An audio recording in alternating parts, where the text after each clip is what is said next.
Knock out all fortifications, eliminate all non-troops, and establish a beachhead by building your base. Good luck. My name's Ieuan Hopkins. I'm the co-curator of the War Games exhibition at the Museum of Childhood.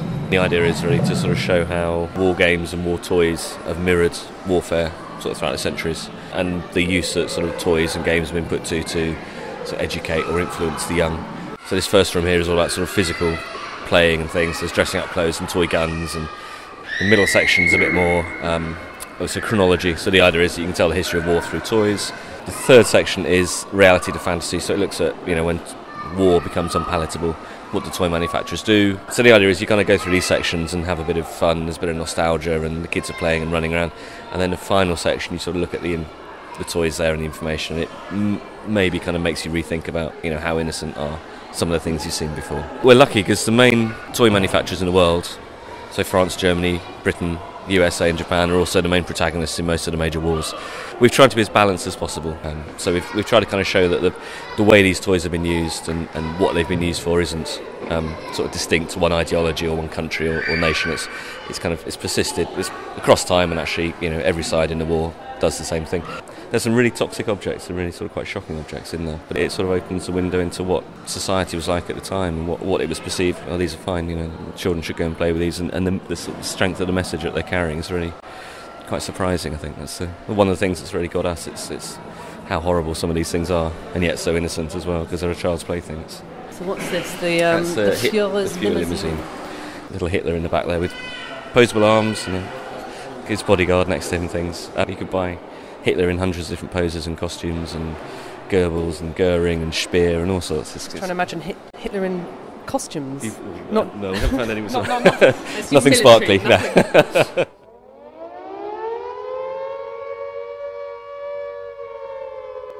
War has real impact on children's lives, and you can, you know, war exists right in the sitting room, right at home. Family are fighting, or the radio's broadcasting, or the imagery they're getting is there. And some of the toys later on as well are kind of there to, I suppose, familiarise and normalise specific situations in warfare. So there's the blackout game, for example, which is a bit like Monopoly, but happens in the blackout, so the rules are different. Play is just a way for children to understand the world.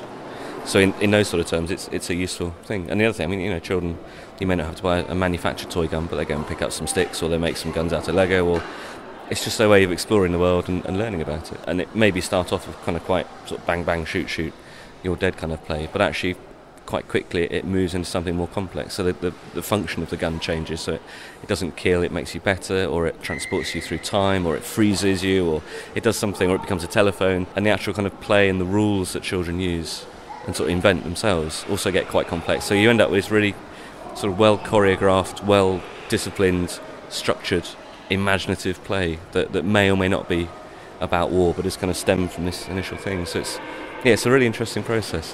There used to be kind of zero tolerance in schools and nurseries, but that's over the past 3 or 4 years that's been relaxed. The latest Ofsted advice is to allow war play to continue, and superhero play as well to a certain extent. My ideas have sort of changed in the exhibition, and I gave a couple of sort of Nerf guns to my children.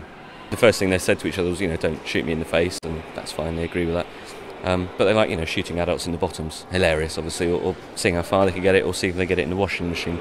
So it becomes more of a sort of fun contest. So what are some of the most notable examples of war influencing toys? Small object, but probably one of the most powerful. It's a little handheld game. It's just one of the things you have to get the mercury balls or the balls into the divots. But the balls in this case are shaped like bombs, and the divots are Nagasaki and Hiroshima. And it was obviously produced just after the dropping of the atomic bomb in America. This is an example of the kind of the toy showing really the strength of feeling, and it kind of taps into society.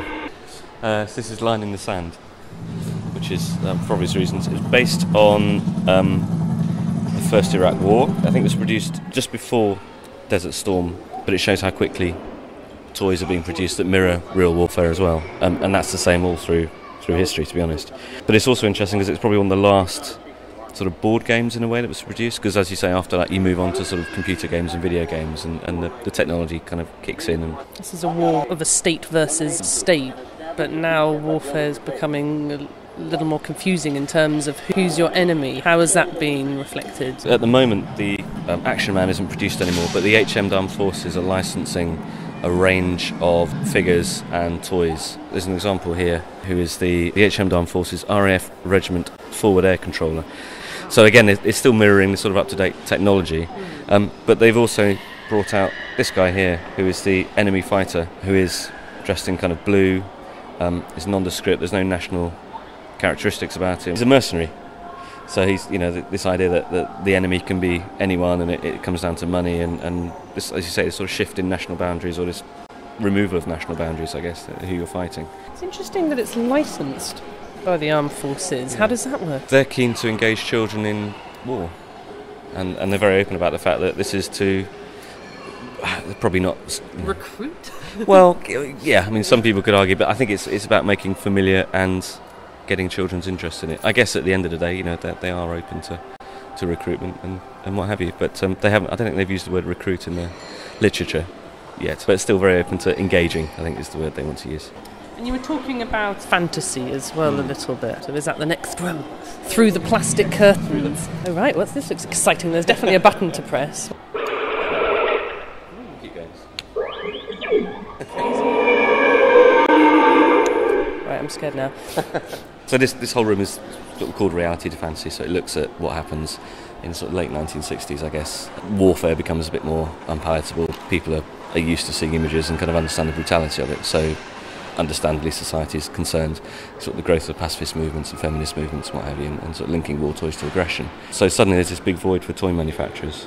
What do they produce for kids to play with? And they move away from the reality, and they either go back in time, so you have things like Cowboys and Indians or Knights, or they go out into space. So you have things like Star Wars obviously coming out, which is a war toy because it's Star Wars, exactly. The other thing that's happening at the time is the space race was happening, so kids are getting interested in outer space and rockets and what have you. I think the diorama's been popular with children. This is, showing it doesn't matter, what the toy manufacturer's intentions are or the parents' intentions in terms of, teaching their children about war or sort of didactic aspects to it.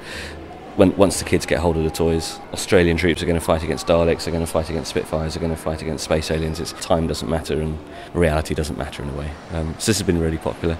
I think some of the objects in the next section have been the most sort of toxic. I think they're probably getting some of the strongest reactions. So this is the secret weapon. So this really looks at how toys have been kind of deployed and used in warfare to train, to influence, as propaganda, but also to kind of comfort and to heal and to help children kind of deal with war as well. Lord Kitchener doll? Lord Kitchener, yeah. So in the past, this sort of idea of militarism. So instead of Spice Girls dolls or whatever, you had sort of military commanders as the people you want to go to bed with, or take to bed as children, as it were. So Lord Kitchener. He'll protect me in my sleep. Fine, yes. I won't have any nightmares tonight. I have Lord Kitchener on my pillow. Everything's fine. Yeah. Which is quite a kind of subtle example, but then you get this, which is Get Those Japs, which is a dartboard. Smack in the pants. Smack in the pants. You have to throw the darts at the red circles on the Japanese pants, and of course the red circles also are the national symbol of Japan, so it's a kind of double insult. Horrible, toxic thing, but as an object really powerful and as a window into kind of what was going on really, what was acceptable. A guy called Christopher Clayton Hutton in the Second World War sat in his office in Whitehall and came up with weird ideas to get tools of escape into prisoners of war. So there's tiddlywinks here that you can snap open, there's a little map inside, for example. There's the Plant It game, which has got a saw, compass, again a map, other little things that you might find useful when you're trying to escape. And these were sent out not very widely, I'm not sure how successful they were. Again, they were kind of let into the prisoner of war camps because they were quite useful. They, if a prisoner's playing Plant It or Monopoly, he's not thinking about escaping. But it's interesting, the more you read sort of the rules for Plant It and the name Plant It itself, you think, is it a real game or is there a sort of hidden meaning in the rules? And if you think there's a hidden meaning, you tend to find it anyway, even if there isn't. Yes, sir. Affirmative. New construction options. Building.